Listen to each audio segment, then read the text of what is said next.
The honourable member for Calgary-Mackay-Nose Hill. Thank you, Mr. Speaker. I rise today to move second reading of Bill 202, the Public Lands Grassland Preservation Amendment Act 2012. Mr. Speaker, there is a video presentation produced by Tourism Alberta. It's entitled This Majestic Land. It shows fabulous scenery from many parts of Alberta filmed from a helicopter. It's accompanied by stirring symphonic music composed by Michael Hoppe. The video shows mountains, foothills, lakes, and forests. But for me, the most majestic scenes in this majestic land are the sweeping vistas of our prairie grasslands, for this is the landscape that I love above any other. W.O. Mitchell called the prairie the least common denominator of nature, the skeleton requirement simply of land and sky. On the grasslands, the horizons are broad, the skies are bigger, and the sense of freedom is incredible. It's a place where one can feel alone amidst the expanse and the beauty of nature. It's a place where one can see pronghorn antelope and burrowing owl and hear the haunting melody of the western meadowlark. It's where I go for a long weekend getaway, and it's where I take visitors who come to Alberta from other parts of Canada or from overseas to see and fall in love with this incredible Alberta landscape. Mr. Speaker, I was born in Calgary, surrounded by grasslands with the foothills to the west and the sweeping vistas of the Great Plains stretching to the east. In the spring of 1883, my great-grandparents journeyed from present-day Saskatchewan by covered wagon and ox cart.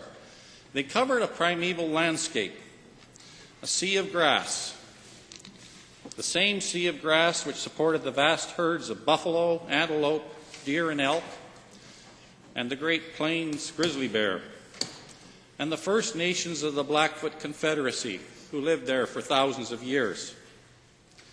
Stand in a broad expanse of native grassland and look around, and let your imagination wander, and see a landscape of the buffalo hunting Blackfoot tribes, as it has been since the last ice age. Much has changed since my great-grandparents came to Calgary in 1883.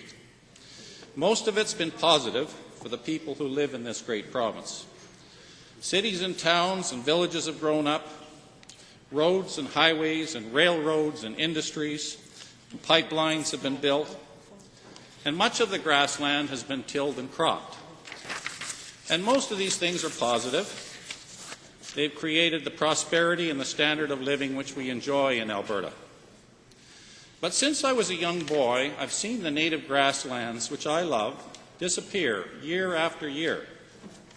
And those that are remaining are becoming more and more fragmented and disturbed by roads and resource development. In Alberta, we love nature, and we pride ourselves on the beauty of our landscapes and our ability to preserve our environment for future generations. We have the largest area of parks of any province in Canada. But most of those great parks, such as Wood Buffalo, Jasper, and Banff, are mountains and forests. Only a small percentage of our parks are grasslands, and some of these are imperiled by very poor management. In short, we're losing our magnificent native grasslands landscapes. The grasslands of southern and central Alberta are disappearing year by year as more pressure is put on by agriculture, like ranching and grazing, and the pressure is put on those practices in favor of more intensive land uses. Today, only about 26% of our grasslands remain, but only about 16% remain in the name of the Crown. Those lands contain many unique species of plants and animals, including 80% of our species at risk.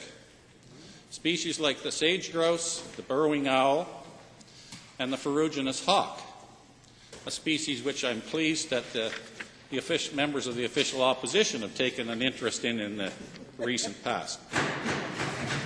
Wow. Mr. Speaker, Crown lands are public lands They're owned by you and me and every Albertan. They're not owned by the minister. They're not owned by the government of Alberta. They're owned by the people of Alberta.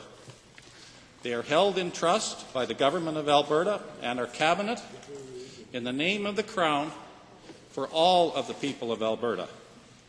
They are a sacred trust for the use of all Albertans now and in the future. I believe that we have a duty to ensure that some significant part of this majestic and iconic Alberta landscape is kept intact for future generations.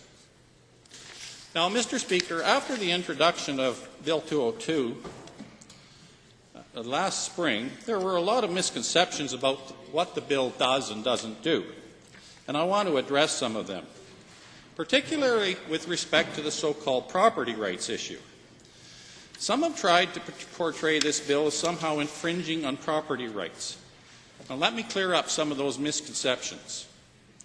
Bill 202 in no way affects privately owned property. It speaks only to public land, the land owned by all Albertans and held in trust by our Executive Council acting in the name of the Crown. Bill 202 was never intended to and would never affect the rights that are already granted to traditional uses of public land, such as grazing leases or grazing permits. In fact, I would contend that it would give assurance and comfort to stakeholders in the ranching community who rely on the use of public land for traditional uses like grazing of cattle.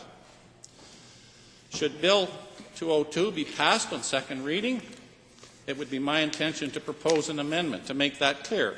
And, Mr. Speaker, tomorrow I will be tabling the appropriate number of copies of that amendment for the records of the Assembly. Bill 202 recognizes the critical importance of ranching and livestock grazing to the preservation of native grasslands. For native grasslands need the intervention of fire or grazing to maintain the diversity of their plant and animal communities. Today's herds of cattle are the ecological replacements for the buffalo and other ungulates which roamed the Great Plains before European settlement. Bill 202 will protect Alberta's traditional agricultural base and enhance the long-term tenure of Crown grazing leases as the best way to maintain native grasslands and their plant and wildlife communities. Mr. Speaker, I would like to outline why the present policy on sales of land is inadequate. Presently, public land routinely undergoes several assessments before it's approved for sale to private ownership. However, there is no requirement to make the results of any assessments public. While the fact that the land is to be sold may be posted, the public is left in the dark on the factors which might influence the suitability of that land to be sold. Furthermore, at present, there is no mandated period to allow for public input into the proposed sale. Bill 202 will rectify these shortcomings.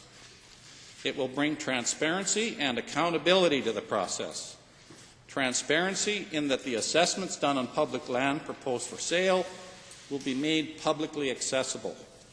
And accountability in that the public will have an opportunity to have their voice heard during a 90-day period before a decision is made to sell their land.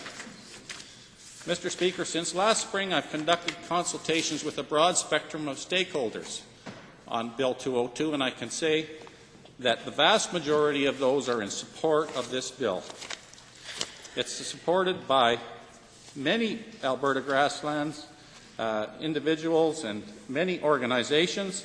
Among those groups are Nature Alberta, an umbrella group for over 40 clubs throughout the province with over 5,000 members, the Alberta Fish and Game Association, the Southern Alberta Group for the Environment in Lethbridge, the Alberta Wilderness Association, Pheasants Forever, Calgary Chapter, the Southern Alberta Land Trust Society, and Ducks Unlimited Canada. In closing, I will repeat that Bill 202 is all about transparency, making those assessments public, and it's about accountability and giving the people of Alberta 90 days to comment when their land is proposed for sale. Transparency and accountability in the sale of public grasslands, that is what Bill 202 entails. Thank you, Mr. Speaker.